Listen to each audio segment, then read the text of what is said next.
At time with Jordan. Is this mic on? The mic is live. Alright, we are ready to go. Foodie talk. Alright. On the radio, let's stop footing. Yes, this is AI. Keen to get started. Pump those ratings up high. Don't forget to like and subscribe. Alrighty guys, welcome back to another episode of Airtime with Jordan. I'm your host Jordan Faso, and yeah, pretty similar show to last week, guys. We're just going to go through the power rankings after round 13. So another small bye round with the Saints and Dockers missing this week. So we're going to run through every team, in order of where I have them in the power rankings. Not too much movement this week. Few big performances from teams, some slightly disappointing ones from others, but yeah, we'll get stuck into that, and then as always, we're going to do our Secret Star Society. So highlighting a young or relatively unknown player, and just giving them a bit of praise for how they're performing so far this year. So with that being said, let's get straight into it. And the Collingwood Magpies still number one in the power rankings at the moment, and yeah, they're just rolling into the bye perfectly. The Pies are, and yeah, another win, another close one. Again, Nick Dacos didn't need to be the absolute star that he is, and again, it didn't really matter. And I think just on him getting tagged, obviously he got pretty heavily tagged in this one by Ed Langdon, and frustrations boiled over a little bit for Nick at times in this one. But when there is a sort of successful tag on him, and I think there's only really been two this year that have really taken him out of the game in terms of, his general influence by his standards is, the Corey Wagner one against Freo. I think it was round 9. He had 18 touches in that game, and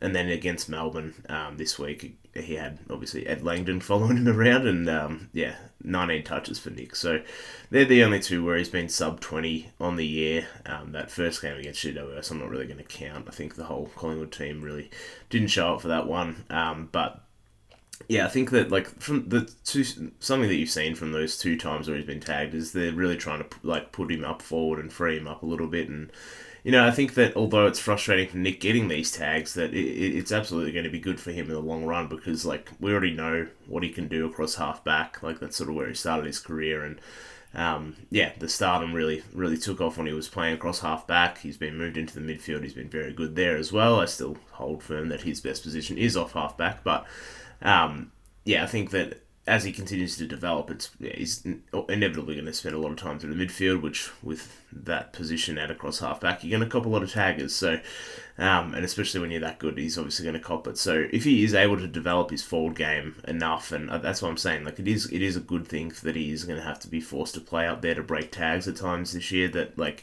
if he's doing that throughout the middle of the year, finding some, a bit more forward craft and ways to impact the ball inside his team's forward 50, then I think that the team is going to be able to be better for it as well. They're going to be able to learn how to function with him outside of the midfield, up forward ahead of the ball, and then that makes everything harder for the opposition coaches, because what are you going to do with him if he's then, able to play really successfully off half-back, which we know he can do. Obviously plays really well through the middle as well, and then if you're going to be able to improve his forward craft over the next sort of 2 months or so before finals, to the point where he can be somewhat of an elite small forward as well when he goes there. He's definitely not that right now. I don't think he has that string to his bow right now, which is absolutely getting a bit nitpicky when it comes to Nick Dacos, but that's just a fact right now. He's not a super effective forward at the moment, but if he can mould his game after sort of Gary Ablett Jr., and which I think has probably been the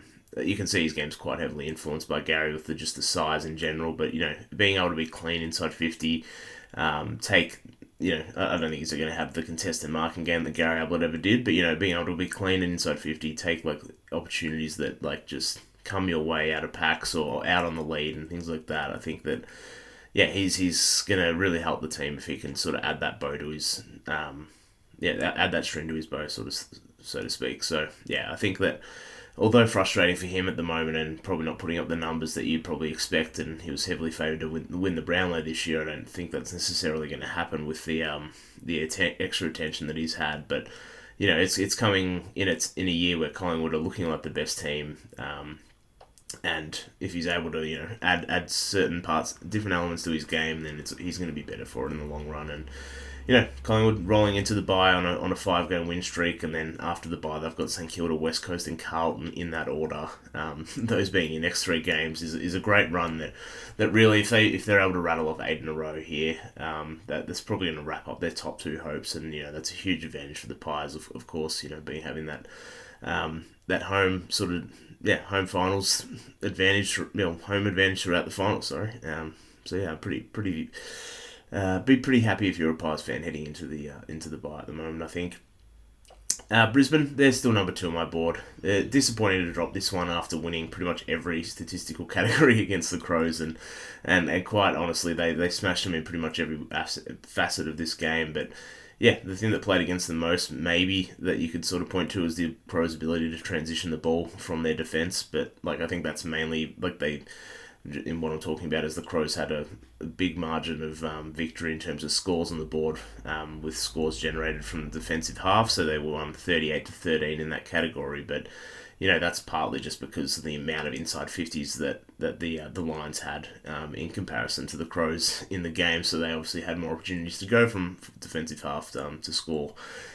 Which is probably the disparity that you're seeing there. And in addition to that, they actually had the same amount of scoring shots in that category as well. It was just the overall accuracy from the Lions was a big factor here. The Lions kicked 8-15 to the Crows 10-8, so they just weren't able to make the most of their opportunities. And that was especially true for Zach Bailey late. He had a few chances to win the game, and I'm definitely not pressing panic buttons on the Lions at the moment. I think that they played a better field game than the Crows in this one, and I think if you, even in the last 5 minutes when the Lions were making a huge push, I think that they probably win this one 9 times out of 10 if you played that last 5 minutes 10 times over. So yeah, I'm not super worried for the Lions. I still think they're the second best team in it right now, and a lot of things looking good for them at the moment, I think, the Lions. So yeah, not obviously disappointing to lose that one when they did dominate the game as much as they did, but yeah, you got to credit the Crows for getting the job done and making the most of their opportunities. So that's all there really was to it in this one. The Cats, they've moved up 1 spot for me from 4th to 3rd. And this game very much felt like a statement win by the Cats, I think, especially a statement to the Suns. And, Gold Coast never won down there. A bit of hype of them coming into the game, in good form for the first time, basically, ever. And yeah, the Cats just strangled them. They were plus 15 in tackles, plus 22 in ground ball gets, plus 84 in disposals. And they're only plus 4 in inside 50s, but were able to convert at a much greater rate than the Suns. And yeah, I think overall a bit of a big welcome to the league moment for the Suns as a whole. So yeah, I think the Cats were very impressive, and their overall form, away from home, at home, and yeah, they're just a very consistent team. I'm not really worried about the Cats. I think that I could even have them above Brisbane at this point in the season. I think I'm sort of just holding on to how highly I sort of regarded Brisbane coming into the season, so holding my prize a little bit there. But yeah, I think you could argue that they're definitely the on form, being the second best team in the league across the season. But Brisbane did beat them, so I'll hold on to that one as well, I think. But yeah, so Geelong 3rd, they've moved up from 4th. The team that's moved down to 4th from 3rd are the Bulldogs. So a slight drop for me, but they weren't horrible. They definitely didn't play their best on the weekend, and the most disappointing thing for the Dogs was that their midfield performance is not going to often happen the way it did on the weekend. But it's not often you see Libba, Bont both have sort of subpar games for the Dogs, and yeah, I still feel like they're the best group in the league around the stoppages, in terms of their mids, but they definitely weren't in this one against a bit of an undermanned Hawthorn midfield as well. And I think the sort of one real concern I have in there at the moment is the lack of physicality, that Tim English is providing for them. And if I think ruckman in general, if your ruckman isn't going to be Max Gawn, then the sort of traits that you're looking for is that baseline for a ruckman to compete every week is just toughness in general. So that general physical presence, but if we're talking categories, categorically speaking, you hit out to Dar, that goes without saying, but contested marking is another big one. Their follow-up tackling, some clearances if they're able to get it, and things like that. So looking at his stats across the year, he's above average in contested marks, which you definitely take. That's a really important thing. Be able to get out of defence and with those long down the line kicks. and ruckman being able to give you a bit of a chop out there is definitely helpful. Any sort of contested mark is great. So yeah, being above average in contested marks, good on you, Tim English. That's what we're looking for. But his average in tackling, clearances, hit outs, and even 1%ers as well for a ruckman. So, out of all those sort of baseline stats that you want to see out of a ruckman, he's average in the majority of them. And in addition to that, like, he just doesn't really pass the eye test. Like, when you watch the Dogs and him going up against other ruckmen, no one really fears him. Like, everyone knows what his strengths are. He's like a very mobile ruckman. He's clean around the ground. He gets a lot of the ball for a ruckman, but yeah, I don't know. Like, I'm starting to think that that's maybe not the most valuable thing that ruckman can be. You need your biggest guy to be a physical presence. That Toby Nankervis. Look at him through the Richmond, the most recent like dynasty in the AFL is the Richmond one. Like, you need a big ruckman who's going to be strong for you, and I think that although the Dogs midfield does a lot to combat that with Libba, Ed Richards and Bont being really physical midfielders, but like I think just when you're your top dog, your ruckman, the biggest guy on the ground is a bit of a cat. It's hard to see them fully reaching their potential at the moment. I still think they obviously have Sam Darcy returning soon, hopefully this week against the Saints. Ironically, the team that he went out against, but yeah, I think that there's still a lot of upside here with the Dogs, but I think that the Tim English thing is a little bit not concerning, but because I think that they're probably still talented enough otherwise. But in terms of reaching their absolute potential, you probably want a ruckman who's a bit more physical than he is at times. So yeah, I wouldn't take too much out of this one. They didn't play amazing, and still have a few guys to return as well, but.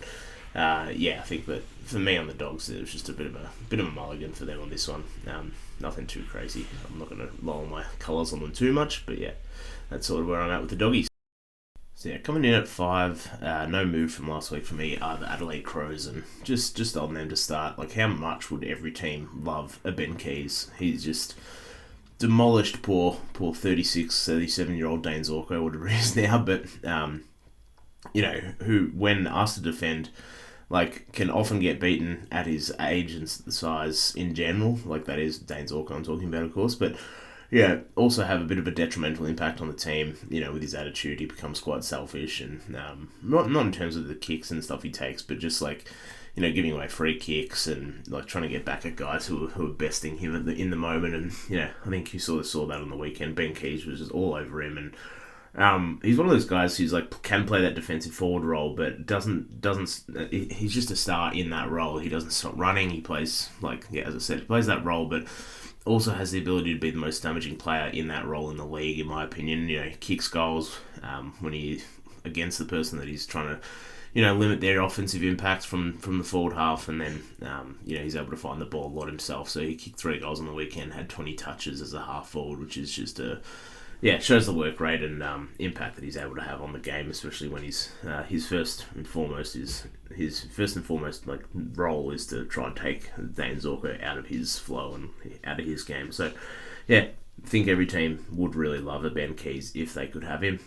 Obviously not every team can, but ironically Brisbane did have him, and I think they could probably use a bit of that at the moment, a bit of forward pressure. So in general, I still like, in terms of Adelaide, I still like this team, but the midfield may not be as good as I sort of was thinking, or just may not be good enough in general, I'm starting to realise. And Jordan Dawson, he's his own beast. He's not part of the issue, but the remainder of the guys are definitely, effort, defence first sort of guys. James Peatling, Jake Saligo, and Sam Berry as well, who has been very impressive since he's been a full-timer, but he wasn't great on the weekend here, and those 3 guys in particular, they're not going to go and consistently get you 25 touches each week, and they're up against the Brisbane Lions midfield, who are just like really, really strong in that area. Being able to find the ball, get clearances, and things like that. So maybe catch him at a bad week, but on the weekend there was 5 Brisbane players who had more clearances than the Crows did, which you may have thought may be in the case coming in, but the Crows' leader in clearances was Wayne Malera, who had 4. So just not really getting a lot of offensive movement and just general drive from your midfield outside of Jordan Dawson at the moment. And obviously the other one that you can point to is Isaac Rankin, who does need to be more effective and utilise more inside, in my opinion. And I don't really understand why he only played 50% in centre bounce attendances, especially when Noah Anderson was all over him on the weekend. And maybe it's because those mids that I sort of talked about that are a bit limited and don't provide a heap of other than the defensive pressure, which is elite, by the way. Like James Peatley and Jake Saligo are just elite in that regard. Great tacklers, great at locking down on other mids, and I think that the midfield's set up that way to sort of be preventative rather than proactive themselves necessarily. But I think that you're sort of seeing the limitations that has against some of the better midfields when you can't sort of stop the impact of Lachie Neale, Will Ashcroft, Josh Dunkley, etc. So I think that those mids like Peatling, Saligo, Berry, they only have one role in the team, and I think Saligo probably can play forward a little bit more than the others potentially, but only having like one guaranteed role in the team sort of limits what you can do with your other best players. And when you don't see those other guys rotating around the ground as much, it's limiting the amount that you're going to get Rankin and Dawson inside in the midfield. Obviously you can make a concerted effort to prioritise them, but then you're losing talent in other parts of the ground as well. So I think it's an interesting thing that Adelaide's going to have to deal with as the season goes on. I would like them to somehow maybe it is Saligo playing forward a bit more and giving them a bit more of a chop out down there and letting Rankin run through the midfield a bit more. But I think right now that midfield is being a bit too preventative than rather going out and getting after it themselves, I think, at the moment, and probably been a bit of their strength as well, like being able to sort of follow other midfielders to the ball. But I think that it's getting to the point now where your best players aren't playing in the position you need them to enough of the time and doing enough damage yourself. So something to definitely monitor on the Adelaide side. Sixth, we have the Gold Coast Suns. So I sort of spoke about it in the Geelong part, but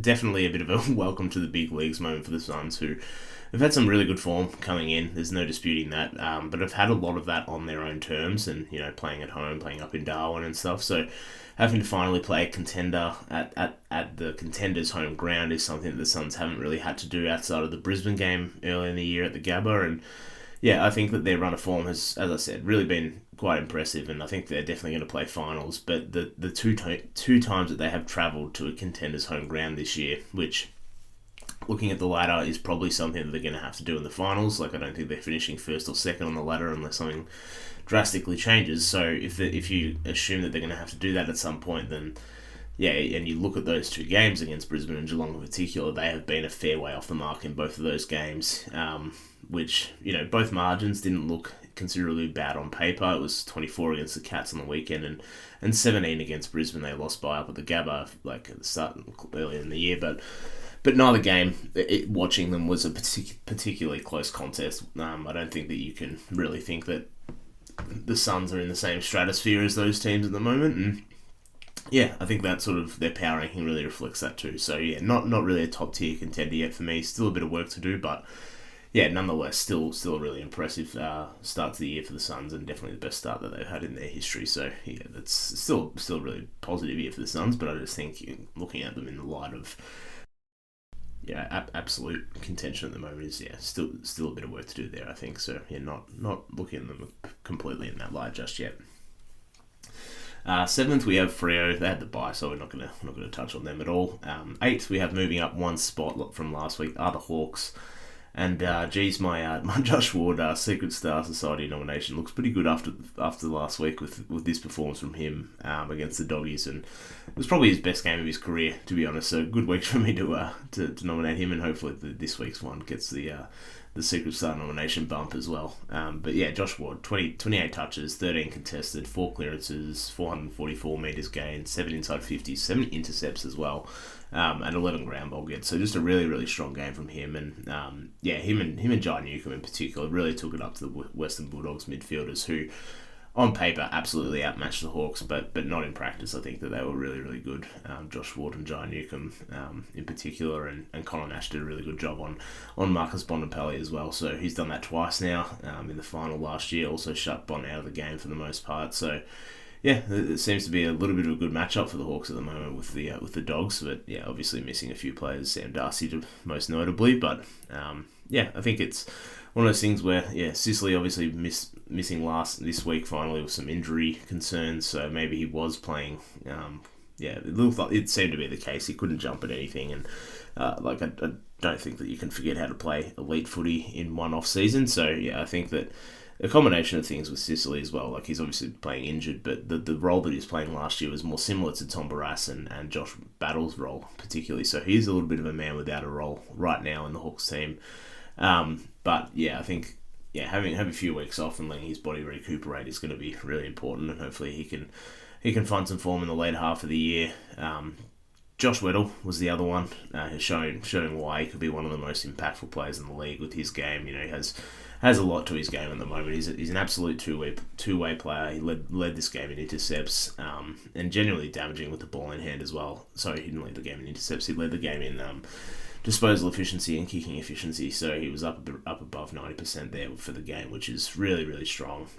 Had a lot of intercept possessions as well and intercept marks, and someone who's capable of doing those things and taking the game on by with his run and carry is very few and far between. There aren't many guys in the league who have that sort of skill set, and just the size that he has with that skill set too is pretty impressive. So a very, very exciting Josh Weddle game. He's gonna be a star if he isn't already. So pretty happy with the Hawks last week, which is hopefully going to continue into a bit stronger form. They've got Adelaide down at Launceston on Friday night, which will be very cold down there. So bit of a home ground advantage down there this weekend. So hopefully they make it 2 in a row for the Hawks. Coming in at 9th are the GWS Giants. They've dropped a spot, so them and the Hawks have done a little bit of a flip for me. And nothing is really quite popping for the Giants right now, despite all the talent they do have across their team. And a bit unfortunate, Brett Daniels came back from injury, was the sub, but it coincided with Toby Green being injured in that game. So their forward line hasn't been at full strength all year, which hasn't really been the issue, which I'll touch on in a second. But Brent Daniels being the sub, I'm really not a fan of bringing someone back like a Brent Daniels' stature and importance to the team as the sub. If he's good to go, if he's good enough to be the sub, he should be good enough to play, because an injury can occur at any point in the game. An injury, someone could do their knee in the first second of the game, and then Brent Daniels is going to play full game of footy anyway. So I understand it's a bit of you're hedging your bets a little bit there, but I just would either hold him out another week or just let him play. He's that important and that good that there's no point in me starting someone like that as a sub. I don't get why coaches do it really. But you're just you're tempting fate a little bit when you do that, in my opinion. And didn't come back to bite them here necessarily, because the Toby injury didn't happen until he only got subbed out after half time. But still I don't think it's a great move by coaches in general. But the Giants and their struggles, I think, at the moment are definitely stemming from their midfield being really, really down at the moment. They're averaging the 4th lowest clearances in the competition. So the ball is just going, obviously, away from their 50 too often at the moment. And they're fine when they do get it in there. When they do enter the inside 50, they're generating the 5th most shots at goal per inside 50 in the competition, but they're just not getting it there enough. And if you consider the fact that they're poor in clearances, and they're also 10th in the league at transitioning the ball from defensive half to forward 50, that they're just not going to get the amount of opportunities that you need. And the interesting thing is that they are first in rebound 50 rate. So they're facing so many inside 50s themselves, the second most out of any team, only second to West Coast at the moment. So the backs are really, really performing as strong as you possibly could be. They've got the largest sample size, and they're rebounding it at the highest rate as well. So it's absolutely not the back's fault. They're still the best backline in the competition, which is crazy. With the amount of pressure that they're facing, it's just they're unable to get it. Once the ball's going against them, the midfielders aren't doing a good job of winning the clearances, like I said. But the backline's getting it out. It's just that the midfielders then not able to transition that from defensive 50 to forward 50, and Lockie Ash and Lockie Whitfield should be capable of setting those sort of those rebounds up, but they're just not at the moment. And I don't think you're blaming Sam Taylor, Buckley, and Connor Iden. Those three are as good as ever at repelling 50s, and obviously Lockie Ash and Lockie Whitfield are both a part of that. But I think that the midfield group in particular needs to step up in terms of assisting in that transition, and also just getting some clearances themselves so the backline isn't under as much pressure as it always is. Not that they really need the help, because they're absolutely performing considerably well, but yeah, it's just you don't want to have to put your backline under this much pressure as much as they are at the moment anyway. So yeah, that's sort of why I dropped them. I'm not a big fan of their midfield at the moment, and yeah, I think Finn Callahan's return is imminent, well, not imminent, but they absolutely need him coming back soon. So yeah, that's why they've dropped. 10th, the D's. They didn't move up or down for me this week, and watching this game, you had to know that they wouldn't make it all the way back after being down by more than 20 against a team that has a much superior sort of offensive firepower, and that's sort of a good rule of thumb to apply to the D's. Like if they are going to be behind by 20 or more in a game at any point, then I'd probably consider that game to be over. They just don't have the amount of, their defense is good enough to sort of slow teams, but not fully, and offense is definitely not strong enough to overcome those sort of margins. I think that there were some strong individual performances by the D's in this one, and I actually think Clayton Oliver had his best game for probably 2 years. He had 30 touches, 9 clearances. Petrarca was really solid as well in this one, and then of course we know how good Gorney and Cozzy Pickett have been and continued to be in this one. Gorn was definitely got the better of Darcy Cameron, who had a really good game himself, just as a side note. But yeah, I think Cozzy, 3 goals, you take that from Cozzy every day of the week, and Gorn and Cozzy have not been the issue, so it was good to see Clayton and Trark also play really well in this game, and that's sort of how it got so close, that they had some supporting performances to Gorn and Cozzy also playing well. So yeah, good to see that was there, and yeah, I think the D's did play really well in this one, but not well enough for me to put them above GWS or anything in the rankings. But yeah, I think there has to be a little bit of scrutiny on Bailey Fritsch. I think he played well enough in this one to avoid it altogether, but he has to be one of the hungriest players in front of goal that I've seen for quite some time, and yeah, I think especially this year it looks worse with them obviously struggling a bit, and then his own form has been pretty up and down, and probably more down than up at this point in the year, which maybe that sort of compounds the issue, and it makes him sort of hunt goals even more. But yeah, there's obviously the issue late in the game with him running into open goal, not seeing Isaac Quaynor or coming for him, and just completely shanking it, and basically giving them away a goal. Obviously it's not the be all and end all, which I'll sort of get into in a moment as well with the Gorn and May incident late in the game. But yeah, I think that Bailey Fritsch was just very hungry to kick another goal there, and just didn't really think, and just assumed that he was fine. And if you assume, then you're in danger of getting found out. And Quaynor definitely wrapped him up there, which I don't think Bailey Fritsch was quite expecting. So yeah, not great by him. And yeah, I think it definitely deserves to be scrutinised a little bit. Just how just on the eye test, he just seems like just wants to kick goals all the time, and is playing for himself, not the team at points in time. So yeah, bit of a clip on Bailey Fritsch at the moment. And just to wrap the Melbourne segment up, I don't think it needs too much airtime. I think it's been flogged to death already tonight. But yeah, it's been a bit ridiculous it's a bit ridiculous by Stephen May to have a go at Gorn. Gorn, he knows he fucked up. He shows how stupid he might be, that is Stephen May, by actually thinking that it was appropriate to bring it up as Gorn didn't know he'd already stuffed it up. So yeah, I think that you're just completely misunderstanding the situation there if you're Stephen May. And Max Gorn is one of your 2 best players, and who have played to expectation this year, and even above. In Max Gorn's case, he's played above my expectations for him this year, and he didn't cost you any more in that moment than Fritsch did 5 minutes earlier, who missed that goal I was just talking about, or missed that chance at goal. So there's hundreds of errors made every game.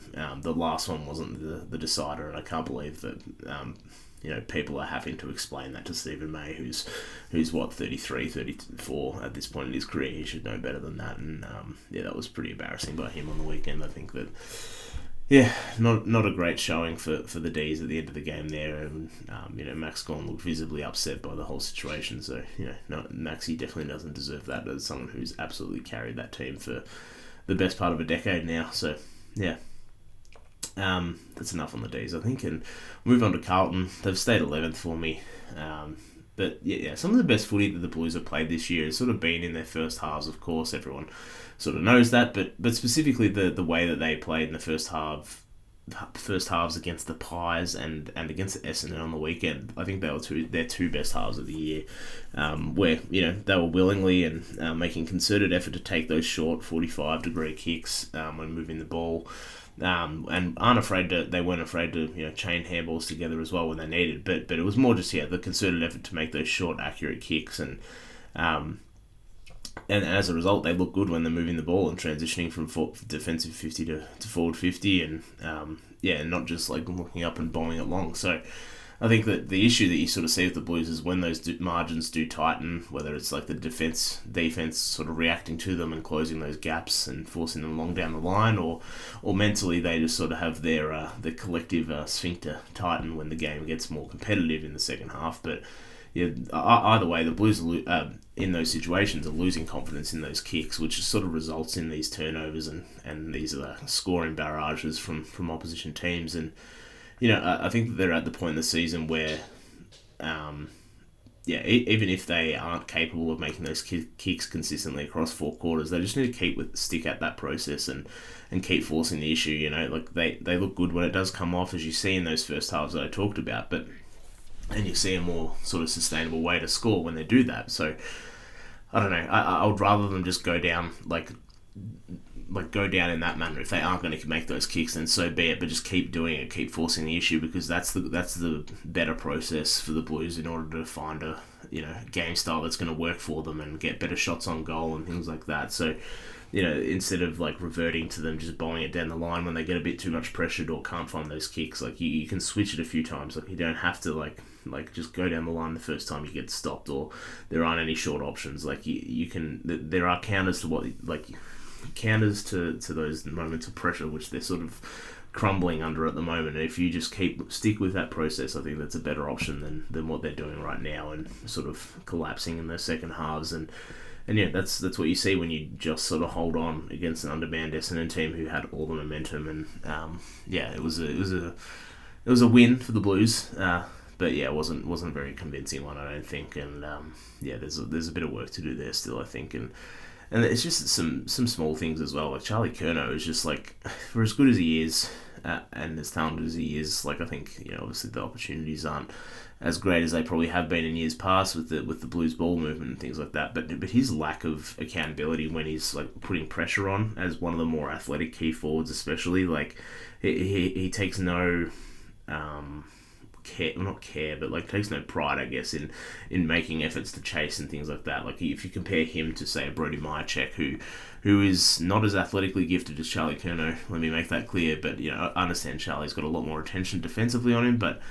I think that if you're comparing those two players, it's like Myercheck makes an absolute living out of chasing players down, and as someone who's not as superior athletically as Charlie is. So I think that's a bit of a knock on Charlie at the moment. I think he's just struggling to be the effort part of his game just doesn't look there to me right now, and I don't think that's a trend for Carlton in general, but I think it's a bit of a worrying thing that he seems to get a bit of a pass mark with that, especially when you're asking so much of the other guys in your forward line to then compensate for that. So just something I've noticed with Charlie specifically at the moment. Essendon, they've stayed 12th as well for me, but obviously they had a big comeback this week, same as last week against the Lions. But the thing that's annoying me is, like, why are we bothering with Zach Merritt across half back? They got absolutely destroyed in the first half with him, like in the midfield with him across half back, and then surprise, when he was injected back into the middle, they instantly looked better. And I get why. Like, you want someone to be able to control that half of the ground, especially with Ridley out, but you're sacrificing your best player, not playing him in his best position and in his absolute prime of his career to do so. And I get in theory what it does for you. You allow someone who has the ball and composure to like slow you down across half back, but And if you had two of them, then that's a great call. Like one could be the sort of quarterback across halfback, and the other one is still dominating the midfield. But you don't have two; you have one of him, and if you had one choice, then you just put him in the midfield. Like with this iteration of Carlton's mids, especially, like Zach Merritt is the best player in the midfield in this game, bar none. I'm sorry, Paddy Cripps, but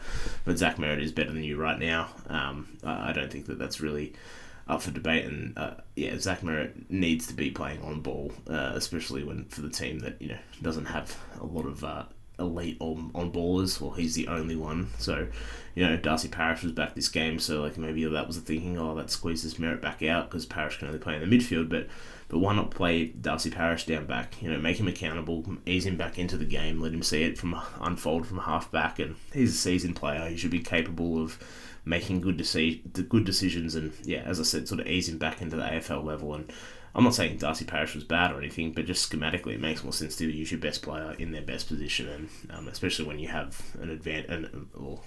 a perceived advantage down in that spot in the middle. So anyway, they did get a roll on eventually after halftime, and if they didn't stuff around the first quarters in the last 2 weeks, they might actually be 2-0 in that span. But ultimately, you probably don't mind too much if you're a Bombers fan. You probably take the losses, get a higher draft pick. There's more development from the kids, which again have been pretty impressive. Caddy was down a little bit in this one on the Caddy watching this show, but I think that another loss is going to secure you a higher pick, and Melbourne also lost, so that's another win for you. St Kilda, they've stayed where they are. They haven't moved up or down for me. This week they're still 13th after the bye. Port Adelaide 14th. We've got the Port have moved up one spot for me. A really good win for them against the Giants away in Canberra, and Connor Rozee was unbelievable. Probably could have piled on a few more shots on goal. He can kick one goal free, but it would have been an even better game if he'd done that. Same as Zach Butler's really good game from him. But the guy I want to talk about a little bit is Joe Richards. He had a huge goal to seal that game late in. People thought, he was obviously involved in the Dan Houston trade, and he was thought of being a bit of a throw-in into that trade. Like, the main piece was obviously Jack Lukosius coming from the Suns in that three-team deal there. But, I think that Joe Richards is actually going to be the better pick-up for them in comparison to Jack Lukosius. Think of that trade what you will. It wasn't a good trade for them overall, obviously losing Dan Houston, but I reckon Joe Richards is going to be the piece that they're like, well, at least we did get Joe Richards. But I think that his development as a small forward this year is pretty strong, and considering he's probably the least recognised out of this group of players that have statistically compared to him across the year so far, I think he's sort of outperforming at least where most probably had him rated heading into the season. So just for clarity, the comparisons that are in his stats, and he most similarly compares to Michael Frederick, Cooper Lord, Harry Jones, Elijah Hewitt, and Harvey Thomas. So when you're looking at that group of players, it's obviously not the elite of the elite small forwards or forwards of the competition, but I think that given his trajectory, and he's only been in the system for 2-3 years, he's definitely outperforming where most probably had him at this point in his career anyway. So I think Joe Richards really, really crafty little small forward. And I think Port have definitely got one here, and I liked him a lot when he was at the Pies as well. So I'd be pretty happy with them if I were them. Sorry. 15th we have the Swans. They've dropped down a spot for me, and Port obviously knocking them down there, and they had probably the most disappointing 44-point win in AFL history, I reckon, on the weekend, and it was a fresh off an embarrassing performance against the Crows at the SCG a week earlier, and they were obviously the better team against the Tigers quite clearly, but it's sort of like picking who's the fastest out of the 10 slowest people in the world, and you're still kind of a bit shit, and you're not really convincing people that you're actually fast to sort of continue with that analogy. So anyway, enough of that. But I think Blakey was good, same as Heaney. They were both very good. Callum Mills on the bright side had probably his best game for a long time, and just good to see him back out there after the suspension and in the best 22 again. Not that would be the most difficult thing at Sydney at the moment, but they're only 2 games outside the 8. The teams ahead of them have all played one less game than them so far, so that's just a bit of a kink in the fixture. But so let's say that they're about 3 games out of the 8. Probably 7-ish weeks left, so a bit of ground to make up. Goulden and Papley are both 2-3 weeks away at the moment, so I still do think it's a bit too late because they're playing a bit too poorly at the moment. But maybe those two pieces in Goulden and Papley, obviously all Australian quality players, are going to be the key to unlocking some sort of late season charge. I'm not holding my breath. I don't think that's going to happen. So I think we can, as I said, put a line through Sydney at the moment. But it was a blind leading the blind that game on the weekend a bit. Not a great year for the Swans. 16th we have the North Melbourne Kangaroos, and this one was a get out of jail free card for North. The Eagles handed them the game with their poor accuracy in front of goal. That is the Eagles, and I think that the optics of losing this one would have been horrible. For those who aren't aware, they sold a game to play in WA against a WA club in West Coast, of course, and then if they had have lost that game after selling it to one of them, it would have been a bit of a pile on, I think. But I think the optics are still pretty bad. I still don't think you should be selling home games to interstate to other teams. Like, I'm playing those other teams interstate. Like, it seems a bit of a weird decision to me. But hey, at least they did get the win in the end, and we aren't talking about it as much as we probably would have otherwise.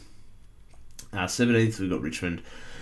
We got a good, sort of Richmond senior leader performance last week against the GWS, but they were nowhere to be seen this week, and not nowhere. They just had a comparably really poor week, the senior players, and you sort of expect the young guys to have ups and downs, of course, but for the old guys to be inconsistent is not ideal either, especially when they're like the leaders in the midfield still. So I'm going to hold on to the fact that I do think that the Tigers have overachieved this year, and maybe the incentives aren't there for the veterans to perform week in and week out. But I think that they would still want to be better than they were in this game, in a game that I genuinely thought that they were a chance of winning, and I tipped Richmond to win this game at the G against the Swans, and all of Nankervis, Hopper, Prestia, and Taranto, all four of those guys, they're full leaders in the middle, played considerably worse games against the Swans than compared to the Giants the week earlier. So, that's what I'm talking about. You want, the ups and downs are going to fall on the younger players. You want these guys to be relatively consistent, and all four of them were worse in this game, which is not something that you want from the senior guys. Obviously, I understand it's going to happen week to week, but it happened to be the case this week, and I think we can rightfully call them out for it. West Coast 18th, would have liked to see them capitalise on the back of a couple of strong weeks with their second win of the year, but it wasn't meant to be. And when you kick 6-16, you might not be able to beat. You might only be able to beat the worst team in the competition, and with that sort of scoreline. And unfortunately for the Eagles, they can't play themselves, can they? So it might be a bit rough, but it's pretty true at the moment. It's ringing pretty true at the out the west for the Eagles, unfortunately. That's where we're at with the power rankings this week. So another bye round this weekend, but some good games coming up. We'll get into the Secret Star Society to close out the show. James O'Donnell is our Secret Star Society for round 13, and I spoke about him in the preseason a little bit on how he would probably need to stand up early in the season with the absence of Liam Jones and the injury that he had to start the year. But Liam Jones is healthy. James O'Donnell is straight up keeping Liam Jones out of the team right now, or maybe you could argue it's Luke Beveridge, but and he's picking Ryan Gardner and things like that down back. But anyway, I digress. Let's go back to James O'Donnell. But either way, he seems to be the guy that's keeping Liam Jones out of the team. And I think he has a really unique ability to be able to compete with taller and smaller forwards. I don't think he is a lockdown at this stage of his career by any measure. We saw that against the Cats a couple of weeks ago when Jeremy Cameron got a hold of him. But I still think that the versatility... You're starting to see the versatility to his game. He's able to play on a Jeremy Cameron. He's played on small forwards as well. And, especially this early on in his career, that versatility, as I said, is pretty intriguing to me anyway. And, he's 197 centimetre defender. And as they're not... there's obviously a lot of tall guys in the competition, but versatile ones that are that big aren't that common. Especially ones that are relatively inexperienced as well. And...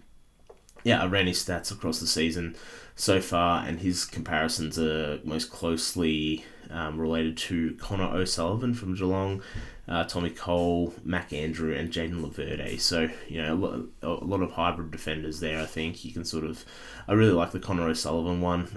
Any Cats fans out there, they'll know how versatile he is and how high Geelong are on him. But yeah, I think that James O'Donnell is sort of in that similar mould where he's not quite as big as Connor O'Sullivan, but the ability to be like a pretty skilled for someone that big, move really well and be able to play on small or tall defenders, offensive players or forward 50 players is pretty impressive. And I think that those comparisons sort of show that he has some range to his game amongst the defenders, and the versatility that those guys show is sort of what I'm envisioning for him, and a little bit similar to what I said about Josh Ward last week when I said he was going to be when I nominated him as our Sacred Star Society inductee, is that the numbers don't exactly pop off the page. I think he's average across most of the stats at the moment related to key defender sort of stats, or just defenders in general, but as the season goes on, I really do think that we're going to see him break out, especially in the defensive 50 for the Dogs. So, and that's if you don't already think he has. So, I think we can, as a cohort, sort of be pretty high on James O'Donnell. I'm liking what I've seen from him so far to start his career, and he's the Secret Star Society for round 13. We'll be back next week, guys. Enjoy the footy, and I'll see you then.